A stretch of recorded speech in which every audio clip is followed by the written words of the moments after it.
Welcome to top 9 news. పార్లమెంట్లో వీగిన 131వ రాజ్యాంగ సవరణ బిల్. కీలక బిల్లులకు దక్కని మోక్షం. విపక్షాలపై అధికార పక్షం ఆగ్రహం. ఈ వార్తలు ముందుగా చూద్దాం. పార్లమెంట్లో 131వ రాజ్యాంగ సవరణ బిల్ వీగిపోయింది. ఓటింగ్లో పాల్గొన్న 528 మంది సభ్యుల్లో 298 మంది సభ్యులు బిల్లుకు మద్దతు పలికారు. మరో 230 మంది సభ్యులు బిల్కు వ్యతిరేకంగా ఓటేశారు. బిల్ పాస్ అయ్యేందుకు కావాల్సిన మెజారిటీ రాకపోవడంతో మరో 2 కీలక బిల్లుల్ని కేంద్రం ఉపసంహరించుకుంది. సభలో 131వ రాజ్యాంగ సవరణ బిల్లు వీగిపోయినట్టుగా లోక్సభ స్పీకర్ ఓం బిర్లా ప్రకటించారు. బిల్లుకు అనుకూలంగా 298 ఓట్లు, వ్యతిరేకంగా 230 ఓట్లు వచ్చినట్లు చెప్పారు. బిల్ పాస్ అయ్యేందుకు కావాల్సిన 352 సభ్యుల సంఖ్యాబలం లేక బిల్లు వీగినట్టు స్పష్టం చేశారు. సభలో 131వ రాజ్యాంగ సవరణ బిల్లు వీగిపోవడంతో కేంద్రం తలపెట్టిన డీలిమిటేషన్ సహా మహిళా రిజర్వేషన్లకు సైతం బ్రేక్ పడింది. తల్లిదండ్రులు కావాలనే మీ కలను నిజం చేసుకోండి. 49 ఫర్టిలిటీ సెంటర్లో ఉచిత అల్ట్రాసౌండ్ స్కాన్ మరియు ఫర్టిలిటీ స్పెషలిస్ట్ కన్సల్టేషన్ అందుబాటులో ఉంది. కేవలం 999 రూపాయలకు fertility assessment package, AMH test మరియు స్పర్మ్ టెస్ట్ తో. పరిమిత కాల ఆఫర్. ఇప్పుడే కాల్ చేయండి 7416106106. 49 అంటే సంతానం, 49 అంటే సంతోషం. పార్లమెంటు సీట్లను 850కి పెంచాలన్న కేంద్రం ప్రతిపాదనకు సభలో 2/3 మెజారిటీ దక్కలేదు. దశాబ్దాలుగా ఎదురు చూసిన మహిళా రిజర్వేషన్ల బిల్లుకు కూడా మోక్షం దక్కలేదు. రాజ్యాంగ సవరణ 131వ బిల్లుపై కేంద్ర మంత్రి అమిత్ షా కీలక వ్యాఖ్యలు చేశారు. మద్దతిస్తామని చెప్పి కాంగ్రెస్ వెనక్కి తగ్గిందని ఆరోపించారు. ప్రధాని మోదీ విపక్షాలకు క్రెడిట్ ఇస్తామని ప్రకటించిన మద్దతు ఇవ్వకపోవడంపై ఆగ్రహించారు. ముందు మద్దతు పలకడం, తర్వాత వెనక్కు తగ్గడం కాంగ్రెస్కి అలవాటుగా మారిందన్నారు. రాజ్యాంగాన్ని మార్చే కుట్రను విజయవంతంగా తిప్పికొట్టామని లోక్సభ విపక్ష నేత రాహుల్ గాంధీ చెప్పారు. కేంద్రం ప్రవేశపెట్టిన మహిళా బిల్లును డీలిమిటేషన్తో ముడిపెట్టడంపై మండిపడ్డారు. 2023 మహిళా చట్టాన్ని తీసుకొస్తే సంపూర్ణ మద్దతిస్తామని స్పష్టం చేశారు. సభలో 131వ రాజ్యాంగ సవరణ బిల్లు ఆమోదం అసాధ్యమని కాంగ్రెస్ అగ్రనేత ప్రియాంక గాంధీ స్పష్టం చేశారు. కేంద్రం కుట్రలను అడ్డుకోవడం ప్రజాస్వామ్య విజయంగా చెప్పారు. లోక్సభలో విజయం జస్ట్ ట్రైలర్ మాత్రమేనన్నారు తమిళనాడు సీఎం స్టాలిన్. తమిళనాడు చేతిలో ఢిల్లీ ఓడింది అన్నారు. ఈ నెల 23న జరిగే తమిళనాడు అసెంబ్లీ ఎన్నికల్లో ఢిల్లీ అహంకారానికి మద్దతు తెలిపే బానిసలను కూడా ఓడిస్తామని స్పష్టం చేశారు. 131వ రాజ్యాంగ సవరణ బిల్లు వీగిపోవడం దురదృష్టకరమని మాజీ ఎంపీ జీవీఎల్ చెప్పారు. విపక్షాలు బిల్లును అడ్డుకొని మహిళలకు అన్యాయం చేశాయన్నారు. విపక్షాల చర్యను దేశం క్షమించబోదన్నారు. బిల్లు వీగిపోవడంపై పార్లమెంట్ ఆవరణలో బీజేపీ ఎంపీలు ధర్నాకు దిగారు. మహిళా రిజర్వేషన్ల బిల్లును విపక్షాలు ఉద్దేశపూర్వకంగానే వ్యతిరేకించాయని ఆగ్రహించారు. మహిళల హక్కును విస్మరించిన విపక్ష ఎంపీలను దేశం క్షమించబోదన్నారు.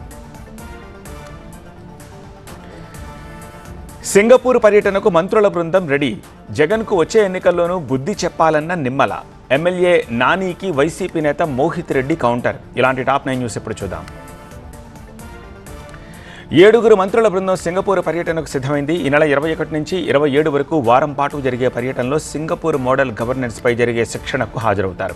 జవాబుదారీతనం, నాయకత్వ లక్షణాలపై సింగపూర్ ప్రభుత్వం, ప్రపంచ బ్యాంకు బృందం సంయుక్తంగా శిక్షణ ఇస్తున్నాయి. మంత్రుల సింగపూర్ పర్యటనకు ప్రభుత్వం అనుమతినిస్తూ జీవో జారీ చేసింది. ఈ బృందంలో అచ్చెన్నాయుడు, నాదెండ్ల మనోహర్, నారాయణ, అనిత, సత్యకుమార్, అనగాని, బీసీ జనార్దన్ రెడ్డి ఉన్నారు.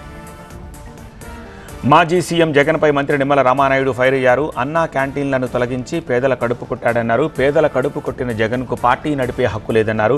పేదోడి నోటికాడ కూడు లాక్కున్న జగన్కు వచ్చే ఎన్నికల్లో కూడా బుద్ధి చెప్పాలని ప్రజలకు పిలుపునిచ్చారు. పశ్చిమ గోదావరి జిల్లా పాలకులలో 5 కోట్లతో చేపట్టిన పనులకు శంకుస్థాపన చేసి మాట్లాడారు. చెవిరెడ్డి కుటుంబానికి తిరుపతి జిల్లా Chandragiri TDP MLA Pulavarthi Nani strong warning ఇచ్చారు. మంత్రి లోకేష్ను విమర్శించే స్థాయి చెవిరెడ్డి కుమారుడికి లేదన్నారు. తన కుటుంబంపై అబద్ధాలు ప్రచారం చేస్తే మడత పూజ తప్పదని హెచ్చరించారు. గురువుగా చెప్పుకున్న భూమన కరుణాకర్ రెడ్డి సాయం చేసిన గల్లా అరుణను వెన్నుపోటు పొడిచిన ఘనత చెవిరెడ్డికే సొంతమన్నారు. తుడాలో చెవిరెడ్డి అవినీతిని త్వరలోనే బయటపడతామని చెప్పారు.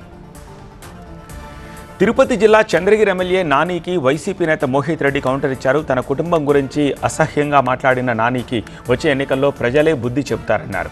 భూమన కరుణాకర్ రెడ్డితో విభేదాల విమర్శలను కొట్టిపారేశారు. నాని కబ్జాల లిస్టుపై త్వరలోనే పుస్తకం తెచ్చి తొలి కాపీ నానికే పంపిస్తామన్నారు. కొడతాం, కేసులు పెడతా ఉంటే భయపడే ప్రసక్తే లేదని స్పష్టం చేశారు. మహిళా రిజర్వేషన్ల బిల్లును వ్యతిరేకించేవారు మూర్ఖులని BJP MLC Somu Veerraju, MLA Nallamilli Ramakrishna Reddy అన్నారు. దశాబ్దాల కలను నెరవేరుస్తున్న ప్రధాని మోదీకి అండగా నిలవాలని కోరారు. కాంగ్రెస్ కుటిల రాజకీయాలతోనే మహిళకు అన్యాయం జరుగుతోందని ఆరోపించారు. చట్టసభల్లో మహిళా రిజర్వేషన్ బిల్లును వైసీపీ స్వాగతించింది. రాజకీయ అధికారిక పదవుల్లో 50% రిజర్వేషన్లు కల్పించిన ఘనత జగన్ సొంతమని ఆ పార్టీ మహిళా నేత శీలం భారతి చెప్పారు. బడుగు బలహీన వర్గాల మహిళలకు జగన్ పెద్దపీట వేశారన్నారు. తన కేబినెట్లో మంత్రులుగా అవకాశం కల్పించారన్నారు. మహిళా సాధికారతే ఎన్డీఏ లక్ష్యమని టీడీపీ ఎమ్మెల్యే గౌతు శిరీష చెప్పారు. దేశమంతా మహిళా రిజర్వేషన్ బిల్లుపై హర్షం ప్రకటిస్తుంటే వైసీపీ నేతలు మాత్రం విషం చిమ్ముతున్నారని ఆరోపించారు. ఇప్పటిదాకా విలన్లుగా ఉన్న జగన్ బ్యాచ్ ఇప్పుడు జోకర్లుగా మారిందన్నారు. జగన్ హయాంలో రాష్ట్రం నిరాంధ్రప్రదేశ్గా మారిందన్నారు. రాజధాని కోసం భూములిచ్చిన ఆడబిడ్డలను రోడ్డు మీదికి ఈడ్చిన చరిత్రను ప్రజలు మరచిపోలేదన్నారు. వైసీపీ అరాచకాలను మహిళా లోకం మరవబోదన్నారు. అన్నవరం సత్యనారాయణ స్వామి దేవస్థానానికి ట్రస్ట్ బోర్డు ఏర్పాటైంది. యనగంటి వెంకట రోహిత్కు ప్రభుత్వం చైర్మన్ బాధ్యతలు అప్పగించింది. 17 మంది సభ్యులతో ఏర్పాటైన ట్రస్ట్ బోర్డు 2 ఏళ్ల పాటు పదవిలో ఉంటుంది. ఆలయ బాధ్యతలు అప్పగించిన ప్రభుత్వానికి ట్రస్ట్ బోర్డు కృతజ్ఞతలు చెప్పింది. ఆలయాభివృద్ధికి శాయశక్తిలా పనిచేస్తామని చెప్పింది. సీఎం చంద్రబాబుపై సోషల్ మీడియాలో అనుచిత పోస్టుల కేసులో పూడి శ్రీహరి, గిరీష్ కుమార్ రిమాండ్పై హైకోర్టు విచారించింది. రిమాండ్ విధించేందుకు నిరాకరిస్తూ కుప్పం కోర్టు ఇచ్చిన ఉత్తర్వులను సస్పెండ్ చేసింది. తదుపరి విచారణను సోమవారానికి వాయిదా వేసింది. కాళేశ్వరంపై ప్రభుత్వం ఫోకస్ 10 ఏళ్లు బీఆర్ఎస్ మాటలకే పరిమితమైందన్న మంత్రి అడ్లూరి. డంపింగ్ యార్డ్ను వ్యతిరేకించిన తనను బెదిరిస్తున్నారన్న కౌశిక్ రెడ్డి. ఇలాంటి టాప్ 9 న్యూస్ని ఇప్పుడు చూద్దాం. కాళేశ్వరం మేడిగడ్డ ప్రాజెక్టు మరమ్మతులపై ప్రభుత్వం ఫోకస్ పెంచింది. డయాఫ్రమ్ వాలు, కాఫర్ డ్యాం నిర్మాణానికి కసరత్తు ముమ్మరం చేసింది. ఈ నెల 20న సీఎం రేవంత్ మేడిగడ్డ పరిశీలన నేపథ్యంలో మంత్రి ఉత్తమ్ కుమార్ ఎన్డీఎస్ఏ చైర్మన్ అనిల్ జైన్తో భేటీ అయ్యారు. కాళేశ్వరంపై ప్రభుత్వానికి ఎలాంటి దురుద్దేశం లేదని, గోదావరి వరదలొచ్చేలోగా పనులు పూర్తి చేయడమే లక్ష్యంగా పెట్టుకున్నామని అన్నారు. ఎన్డీఎస్ఏ మార్గదర్శకాలకు అనుగుణంగా ముందుకెళ్తామన్నారు. మంత్రి ఉత్తమ్ కేంద్ర మంత్రి ప్రహ్లాద్ జోషిని కలిశారు. దేశంలోని తెలంగాణలో ధాన్యం ఉత్పత్తి ఎక్కువగా ఉందని మంత్రి దృష్టికి తీసుకొచ్చారు. రైతుల నుంచి కొనుగోలు చేసిన ధాన్యానికి 48 గంటల్లో నగదు చెల్లిస్తున్నామన్నారు. గత ఏడాది మిగిలిపోయిన 30 లక్షల మెట్రిక్ టన్నుల పారాబాయిల్డ్ రైస్ కొనుగోలు చేయాలని విజ్ఞప్తి చేశారు. పెండింగ్లో ఉన్న 1400 కోట్ల రూపాయలు వెంటనే విడుదల చేయాలని కోరారు. 10 ఏళ్లు పాలించిన బీఆర్ఎస్ మాటలకే పరిమితమైందని, కాంగ్రెస్ ప్రజా సంక్షేమం కోసం పాటుపడుతోందని మంత్రి అడ్లూరి లక్ష్మణ్ అన్నారు. జగిత్యాల జిల్లా ధర్మపురిలో నిర్మాణంలో ఉన్న లక్ష్మీ నరసింహస్వామి సదన్ పనులు పరిశీలించి మాట్లాడారు. త్వరలోనే పనులు పూర్తి చేసి భక్తుల కోసం 6 వీఐపీ గదులు, 60 సాధారణ గదులు అందుబాటులోకి తెస్తున్నట్టు చెప్పారు. తెలంగాణపై బీజేపీ విషం గక్కుతోందని కాంగ్రెస్ ఎమ్మెల్యే నాయిని రాజేందర్ రెడ్డి ఆరోపించారు. రాష్ట్ర విభజనను పాకిస్తాన్ విభజనతో పోల్చడం దుర్మార్గమన్నారు. రాష్ట్ర ఏర్పాటుపై అనుచిత వ్యాఖ్యలు చేసిన ఎంపీ బేషరతుగా క్షమాపణ చెప్పాలని డిమాండ్ చేశారు. తేజస్వి వ్యాఖ్యలపై భవిష్యత్తులో జరిగే పరిణామాలకు బీజేపీదే బాధ్యత అన్నారు. బీజేపీ ఎంపీ తేజస్వి సూర్య వ్యాఖ్యలను రికార్డుల నుంచి తొలగించాలని కాంగ్రెస్ ఎంపీ చామల కిరణ్ డిమాండ్ చేశారు. తెలంగాణ ప్రజలను అవమానించిన తేజస్విని కేంద్ర మంత్రి కిషన్ రెడ్డి వెనకేసుకురావడం దారుణమన్నారు. ఎంపీ ఎన్నికల్లో బీజేపీని గెలిపించి బీఆర్ఎస్ పెద్ద తప్పు చేసిందన్నారు. తెలంగాణ ఏర్పాటుపై బీజేపీ ఎంపీ తేజస్వి వ్యాఖ్యలను కోదండరాం ఖండించారు. అవగాహన లేకుండా చేసిన ఆయన వ్యాఖ్యలను కేంద్ర మంత్రులు వ్యతిరేకించకపోవడం దారుణమన్నారు. తేజస్వి కమెంట్లను సభ రికార్డుల నుంచి తొలగించాలని కోరారు. డీలిమిటేషన్, సీట్ల పెంపు ప్రక్రియను తక్షణమే నిలిపివేయాలని డిమాండ్ చేశారు. సీట్ల పెంపుతో బీజేపీ శాశ్వతంగా అధికారంలో ఉండాలని కుట్ర చేస్తోందన్నారు. డీలిమిటేషన్తో దక్షిణాది రాష్ట్రాలకు అన్యాయం జరుగుతోందని సిపిఐ నేత కోనంనేని సాంబశివరావు చెప్పారు. డీలిమిటేషన్పై దక్షిణాది రాష్ట్రాల పోరాటానికి చంద్రబాబు మద్దతివ్వాలని కోరారు. డీలిమిటేషన్కు వ్యతిరేకంగా రేపు అఖిలపక్షం ఆధ్వర్యంలో నిరసన ర్యాలీ చేస్తామన్నారు. తెలంగాణ ఏర్పాటుపై అనుచిత వ్యాఖ్యలు చేసిన బీజేపీ ఎంపీ తేజస్వి సూర్య పార్లమెంటు సభ్యుడిగా పనికిరారని తేల్చేశారు. బీజేపీ ఎంపీ తేజస్విపై విమర్శలకు కేంద్ర మంత్రి బండి సంజయ్ కౌంటర్ ఇచ్చారు. తెలంగాణ ఉద్యమంలో 1000 మంది బలిదానానికి సోనియా గాంధీయే కారణమన్నారు. సోనియా గాంధీని రేవంత్ బలిదేవతగా చెప్పడం నిజం కాదా అంటూ నిలదీశారు. ఉద్యమకారులను దేశభక్తులతో పోలుస్తూ దేశ విభజన అంశాన్ని ప్రస్తావిస్తే వివాదం చేస్తారా అంటూ ప్రశ్నించారు. ఉమ్మడి కరీంనగర్, వరంగల్ జిల్లాల చెత్తను తమ నియోజకవర్గంలో వేస్తున్నారని బీఆర్ఎస్ ఎమ్మెల్యే పాడి కౌశిక్ రెడ్డి ఆరోపించారు. ఎలాంటి సమాచారం లేకుండా డంపింగ్ యార్డ్ ఏర్పాటు చేస్తున్నారన్నారు. డంపింగ్ యార్డును వ్యతిరేకించిన తనను బెదిరిస్తున్నారని ఆరోపించారు. ఎవరెన్ని విధాలుగా బెదిరించినా భయపడే ముచ్చటే లేదని స్పష్టం చేశారు. డంపింగ్ యార్డు పెడితే సహించే ప్రసక్తే లేదని తేల్చి చెప్పారు. ఆలూరులో మహిళల ఆందోళన, మంగ్లీకి సేవాలాల్ బంజారా సంఘం మద్దతు. పిల్లలకు వాహనాలు ఇవ్వొద్దని సూచించిన డీజీపీ. ఇలాంటి టాప్ 9 న్యూస్ ఇప్పుడు చూద్దాం. అల్లూరు జిల్లా హుకుంపేట మండలము మజ్జివలసలో గిరిజనులు ఆందోళనకు దిగారు. సర్వే కోసం వచ్చిన హైడ్రో పవర్ ప్రాజెక్టు బృందాన్ని అడ్డుకున్నారు. ప్రాజెక్టు వద్దంటూ రోడ్డుపై బైఠాయించి నినాదాలు చేశారు. ప్రాజెక్టుని వెనక్కి తీసుకోవాలని డిమాండ్ చేశారు. కర్నూలు జిల్లా ఆలూరులో మహిళలు కదం తొక్కారు. తాగునీటి ఎద్దడికి వ్యతిరేకంగా ఖాళీ బిందెలతో రోడ్డెక్కారు. నీటి సరఫరా ఆఫీస్ ఎదుట బైఠాయించి నినాదాలు చేశారు. బాపురం రిజర్వాయర్ నుంచి 45 రోజులుగా తాగునీరు అందట్లేదని ఆరోపించారు. నీటి సరఫరా చేయకుంటే కలెక్టర్ ఆఫీసును ముట్టడిస్తామని హెచ్చరించారు. సింగర్ మంగ్లీకి సేవాలాల్ బంజారా సంఘం మద్దతు ప్రకటించింది. ఆధారాలు లేకుండా మంగ్లీపై కొందరు అసత్య ప్రచారం చేస్తున్నట్టు ఆరోపించింది. క్రిప్టో కరెన్సీ మోసం వ్యవహారంలో 5,000 మంది బాధితులన్నట్టు వచ్చిన ఆరోపణలను ఖండించింది. మంగ్లీని బలి పశువు చేయొద్దని హెచ్చరించింది. ప్రభుత్వ ఉద్యోగుల సమస్యలు పరిష్కరించే వరకు పోరాటం ఆగదని తెలంగాణ ఉద్యోగ పెన్షనర్ల జేఏసీ చైర్మన్ లచ్చిరెడ్డి అన్నారు. ఉద్యోగుల న్యాయమైన డిమాండ్లను వెంటనే పరిష్కరించాలని కోరుతూ హైదరాబాద్ ఆర్డీఓకు వినతి పత్రం అందజేశారు. జేఏసీ డిమాండ్లను ప్రభుత్వం దృష్టికి తీసుకెళ్తామని ఆర్డీఓ రామకృష్ణ హామీ ఇచ్చారు. మంచిర్యాల జిల్లా ముదిగుంటలో ఓ మహిళ చంటిబిడ్డతో ప్రియుడి ఇంటి ముందు న్యాయ పోరాటానికి దిగింది. ప్రేమ పేరుతో మోసం చేసి ఓ బిడ్డకు తల్లిని చేశాడని ఆవేదన వ్యక్తం చేసింది. పెళ్లి చేసుకోవాలని కోరడంతో మొహం చాటేసినట్టు ఆరోపించింది. కానిస్టేబుల్ ఉద్యోగం రావడంతో తనను వదిలించుకున్నాడని చెబుతోంది. ప్రేయసి ఆందోళనతో ప్రియుడి కుటుంబం ఇంటికి తాళం వేసి పరారయ్యింది. నిర్మల్ జిల్లా బాసరలో కౌలు రైతు బాధ వర్ణనాతీతంగా మారింది. చేతికొచ్చిన మొక్కజొన్న పంట కళ్ల ముందే అగ్నికి ఆహుతి కావడంతో కన్నీరు మున్నీరుగా విలపించాడు. పంట కోసి ఇంటికి వెళ్లి తిరిగి వచ్చేలోపే పంటంతా బూడిద పాలైనట్టు చెప్పాడు. కావాలనే కొందరు పంటకు నిప్పు పుట్టారని ఆవేదన వ్యక్తం చేశాడు. కామారెడ్డి జిల్లా బిచ్కుంద ఎక్సైజ్ సిఐ సత్యనారాయణ ఇంట్లో ఏసీబీ అధికారులు సోదాలు చేశారు. కల్లు దుకాణం విషయంలో బాధితుడి నుంచి 2 లక్షల రూపాయల లంచం తీసుకుంటూ దొరికిన సిఐ ఇంట్లో 45,000 నగదు సీజ్ చేశారు. సిఐని అదుపులోకి తీసుకుని అక్రమాస్తులపై ఆరా తీస్తున్నారు.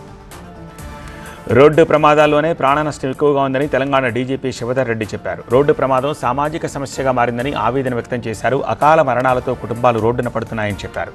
మద్యం తాగి వాహనాలు నడపడమే ప్రమాదాలకు కారణమన్నారు. పిల్లలకు వాహనాలు ఇవ్వొద్దని సూచించారు. సిరిసిల్ల జిల్లా వల్లంపట్ల మాజీ సర్పంచ్ అనసూయి పెండింగ్ బిల్లుల కోసం ఆందోళనకు దిగారు. సొంత నిధులతో నిర్మించిన పాఠశాల భవనానికి తాళం వేసి నిరసన తెలిపారు. అప్పులు చేసి భవనం పూర్తి చేసిన బిల్లులు ఇవ్వట్లేదని ఆరోపించారు.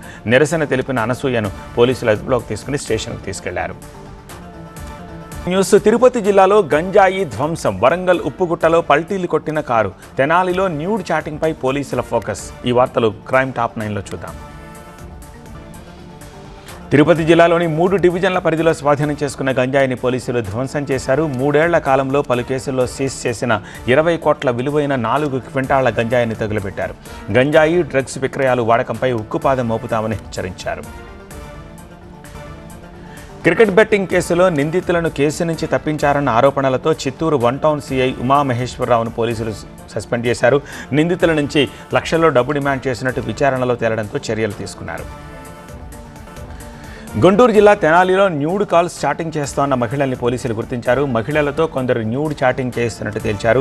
చాటింగ్ చేసినందుకు 500 నుంచి 1000 రూపాయలు చెల్లిస్తున్నట్టుగా నిర్ధారించారు. మహిళలతో చాటింగ్ చేయిస్తోన్న నిందితుల కోసం గాలిస్తున్నారు. బీఆర్ఎస్ టార్గెట్ అంటోన్న కవిత. కిషన్ రెడ్డి ఇంటి ముందు కాంగ్రెస్ పోస్టర్లు. బీజేపీ ఎంపీ తేజస్విపై విపక్షాల మండిపాటు. ఈ వార్తల్ని న్యూస్ జంక్షన్లో చూద్దాం. కేటీఆర్ పాదయాత్రపై జాగృతి కవిత కౌంటర్ వేశారు. 10 ఏళ్లు పాలించిన బీఆర్ఎస్ ఎప్పుడూ ప్రజల్లోకి పోలేదన్నారు. అందుకే పాదయాత్రకు సిద్ధమైనట్టుగా చిట్చాట్గా మాట్లాడారు. తనను పార్టీ నుంచి సస్పెండ్ చేసిన బీఆర్ఎస్ను ఫస్ట్ టార్గెట్ చేస్తా అన్నారు. కొందరు బీఆర్ఎస్ మాజీ ఎమ్మెల్యేలు తనతో టచ్లో ఉన్నట్టు చెప్పారు. ప్రజా సమస్యలపై కాంగ్రెస్ను సైతం ఎప్పటికప్పుడు నిలదీస్తామన్నారు.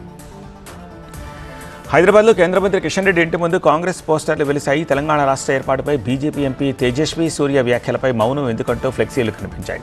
ఏ మొహం పెట్టుకుని బీజేపీ ఎంపీలు తెలంగాణకు వస్తారంటూ బీజేపీ ఎంపీల ఫోటోలతో ఖైరతాబాద్ కాంగ్రెస్ పేరుతో వెలసిన పోస్టర్లు చర్చకు దారితీశాయి. తెలంగాణ ఏర్పాటుపై అనుచిత వ్యాఖ్యలు చేసిన బీజేపీ ఎంపీ తేజస్విపై మాజీ మంత్రి శ్రీనివాస్ గౌడ్ పోలీసులకు ఫిర్యాదు చేశారు. తెలంగాణ విభజనను పాకిస్తాన్ విభజనతో పోల్చడంపై ఆగ్రహం వ్యక్తం చేశారు. పార్లమెంటు సాక్షిగా తెలంగాణ ప్రజలను అవమానించిన ఎంపీపై చర్యలు తీసుకోవాలని ఢిల్లీ స్టేట్ పోలీసులను కోరారు. మహిళా రిజర్వేషన్లలో బీసీ కోటా చేర్చాలని పీడీఎస్యూ డిమాండ్ చేసింది. ఉస్మానియా ఆర్ట్స్ కాలేజ్ ప్రాంగణంలో కేంద్రానికి వ్యతిరేకంగా విద్యార్థులు నిరసన తెలిపారు. దేశంలో అధిక జనాభా ఉన్న ఓబీసీలకు న్యాయం రిజర్వేషన్లు కల్పించకుండా సామాజిక న్యాయం సాధ్యం కాదన్నారు. మహిళా రిజర్వేషన్లలో బీసీ కోటా కోసం ఐక్య పోరాటాలకు సిద్ధం కావాలని పిలుపునిచ్చారు. జనగామ జిల్లా దేవరపులలో మాజీ మంత్రి ఎర్రబెల్లి దయాకర్రావు ధాన్యం కొనుగోలు కేంద్రాన్ని పరిశీలించారు. రైతులతో మాట్లాడి కొనుగోళ్ల తీరును తెలుసుకున్నారు. ధాన్యం కొనుగోలులో జాప్యంపై అక్కడి నుంచే కలెక్టర్తో ఫోన్లో మాట్లాడారు. కొనుగోళ్లు ముమ్మరం చేయాలని కోరారు. ఎన్టీఆర్ జిల్లాలో మొక్కజొన్న కొనుగోలు కేంద్రాలు ఏర్పాటు చేసి రైతులను ఆదుకోవాలని వైసీపీ నేత తన్నీరు నాగేశ్వరరావు డిమాండ్ చేశారు. వత్సవాయిలో రైతులకు మద్దతుగా కార్యకర్తలతో కలిసి ఆందోళనకు దిగారు. క్వింటాకు 2,400 రూపాయల మద్దతు ధర కల్పించాలని డిమాండ్ చేశారు. లేదంటే వైసీపీ పక్షాన ఉద్యమం తప్పదని హెచ్చరించారు.